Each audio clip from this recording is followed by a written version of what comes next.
Let me just start this video by saying it could easily be hours and hours and hours long, but I've decided to make it about 4 to 5 minutes just for the sake of everyone's sanity and for the sake of my voice, because I don't want to lose it. I have a job to do. We're going to go over what GTA fans really want to see the most in GTA 6. Let's get into the video. Let's start off with an actual functioning launch day. For those of you who played GTA 5, you have to remember the great server apocalypse that happened when about 45 million trillion people tried to play GTA Online at once for the first time ever. Now, GTA 4's Online was a pretty mild version of GTA 5. You got a base character model, you ran around, you found cars, you found guns, there was no apartments, none of that server cloud stuff. You just load in as a fresh new character every time. GTA 5 was quite different. You had your own character, own style, own house, own cars. Everything was you. You were that character in GTA Online. And Rockstar made sure you knew that by making sure you had to wait 45 minutes to load into the game, which was not fun.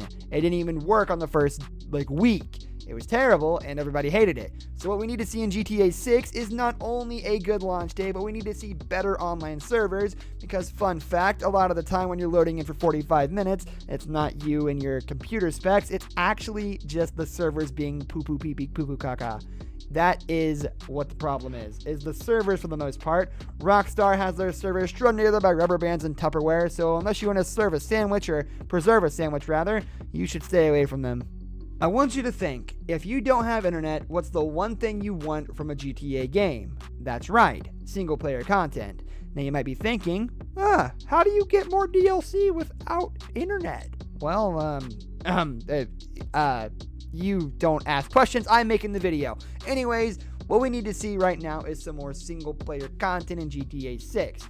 Now, GTA 4 had the whole Ballad of Gay Tony and Lost in the Damn side stories, but I don't really count that. It's just a different perspective on the events of the world and what was going on, featuring two characters you never really cared about. I mean, honestly, who cares about Luis, or what's the other guy's name?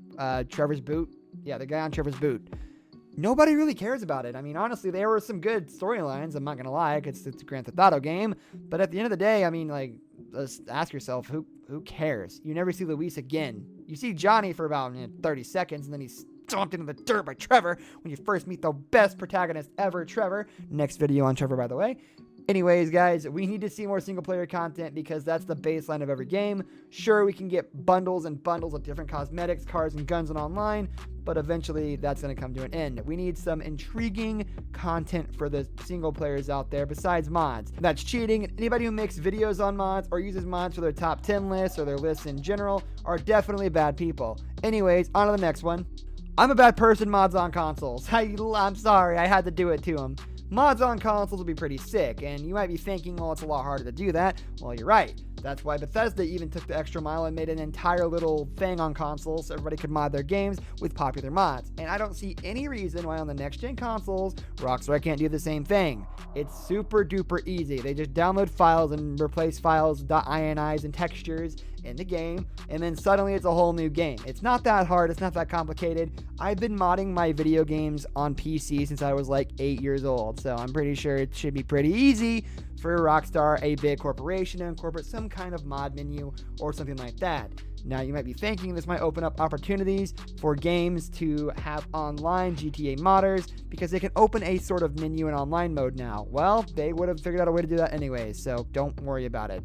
Doesn't matter. If it was possible on consoles, it would have already been done. So quit your whining. Expect more single-player DLC. And Rockstar, please, if you need any ideas, I can literally talk for hours with 1 or 2 words. Trust me, I'm doing that right now. Now, this one kind of ties in with the other part of the better online servers, but there's still problems loading into normal single-player gameplay, and the problem is that it takes forever to do. It takes a while to log into single-player gameplay. It takes a long time, I will admit. Now, a lot of it is hardware-based, where your computer does matter a lot, but on consoles, it shouldn't take that long anyway. With SSDs on the new gen consoles, it shouldn't take that long, but I still think that there could be some corners cut to make the loading screen take a little bit less time. Because, I mean, let's be honest here. Why are we getting these consoles that are supposed to be popping off and crazy, but still take forever to load into games? Remember the whole spiel on next-gen consoles not having any loading screens? And then GTA 5 was like, haha, just kidding, we suck. Yeah, that happened. That's going to do it for today's video, guys. Thank you for watching. If you enjoyed the video, leave a like on the video, and don't forget to subscribe to our channel so you don't miss out on any of our videos in the future. Also, watch the 2 videos that are on your screen because I'm sure you'll love them. With that, I'll see you in the next video. Goodbye.